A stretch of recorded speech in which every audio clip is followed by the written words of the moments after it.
Every girl on the planet has the same opportunity that I've had.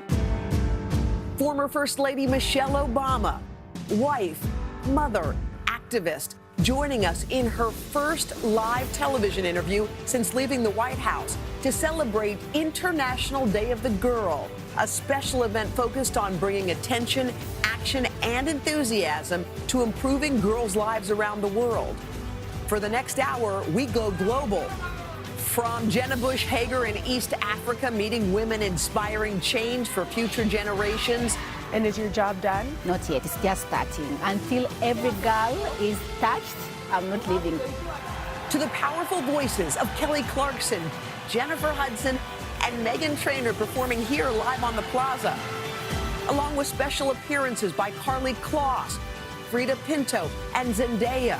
Plus, Mrs. Obama has a big announcement she'll be making right here today, Thursday, October 11th, 2018.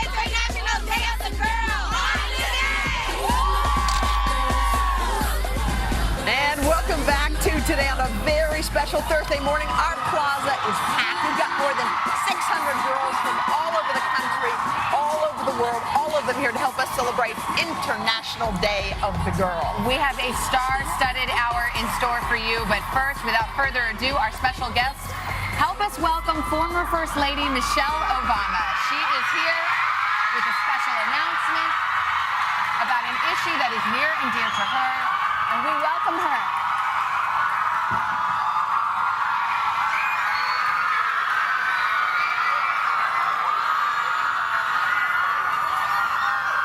Mrs. Obama, good morning. Good morning. Nice to see you. Good morning. How are you? Great to see you. Oh, my goodness. Wow. Look at this. Oh, my goodness. I would just like to say we did not all plan to wear white. This just happened. It just happened.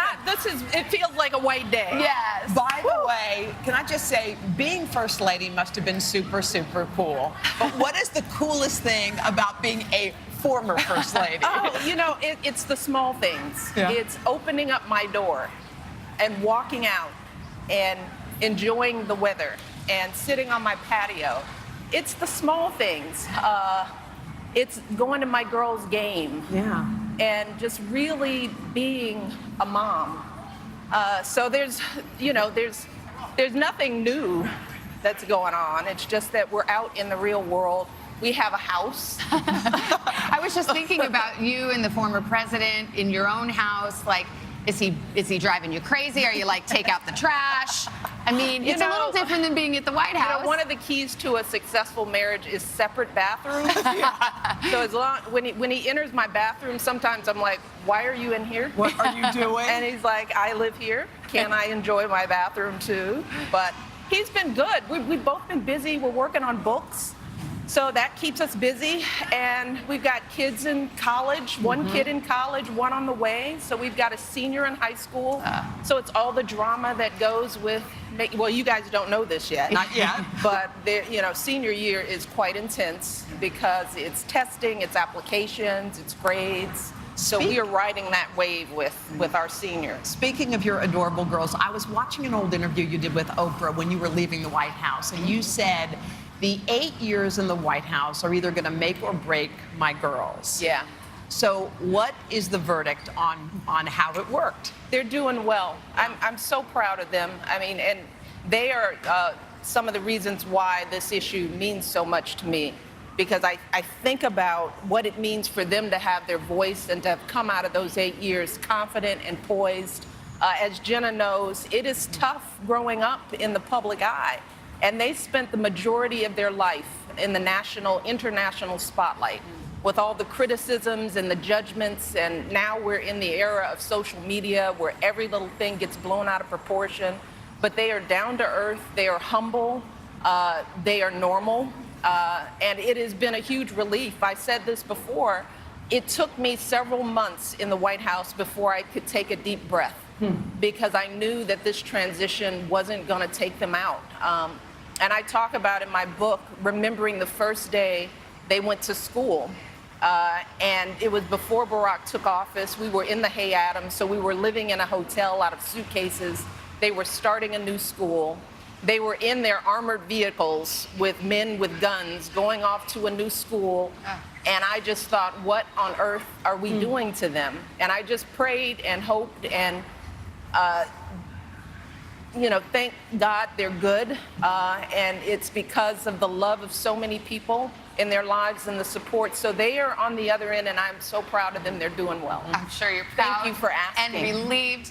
And these are tough times politically that we are living in. You were famous at the Democratic Convention for saying, when they go low, we go high.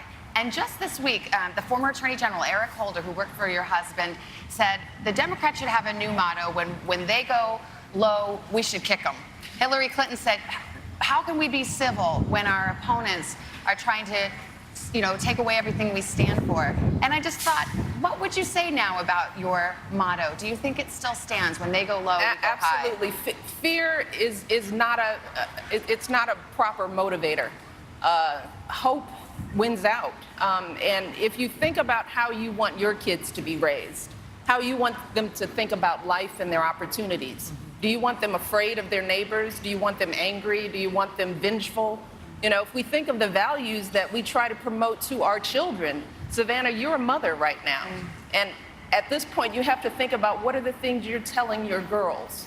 Which motto do you want them to live by? And I have to think about that as a mother, as someone who's a role model to young girls. We want them to grow up with promise and hope. And we can't model something different if we want them to be better than that.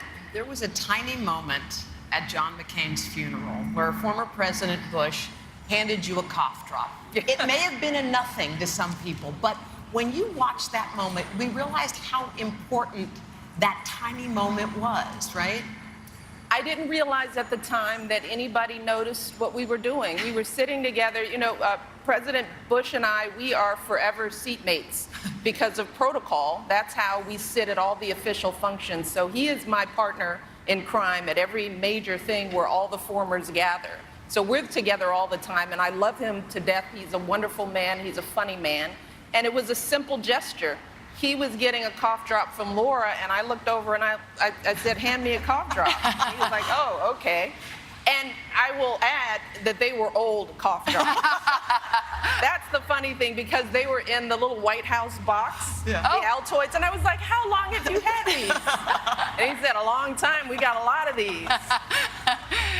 Well, it was one of those moments where people felt like, oh, there's a little bipartisan moment, even just as simple as a cough drop. That's why it matters so much, because that's what people are hungry for. They're hungry for what we all know, that, party doesn't separate us, color, gender, those kind of things don't separate us. It's the messages that we send.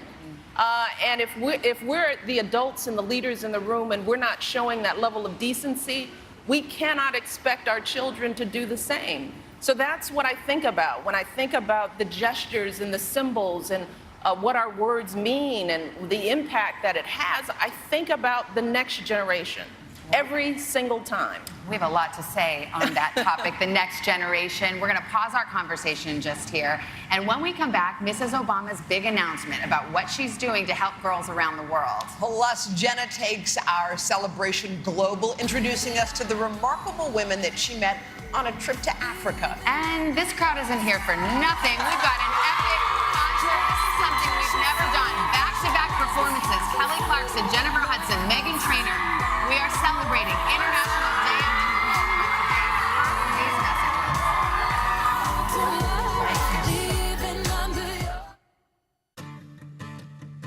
All right, here we go.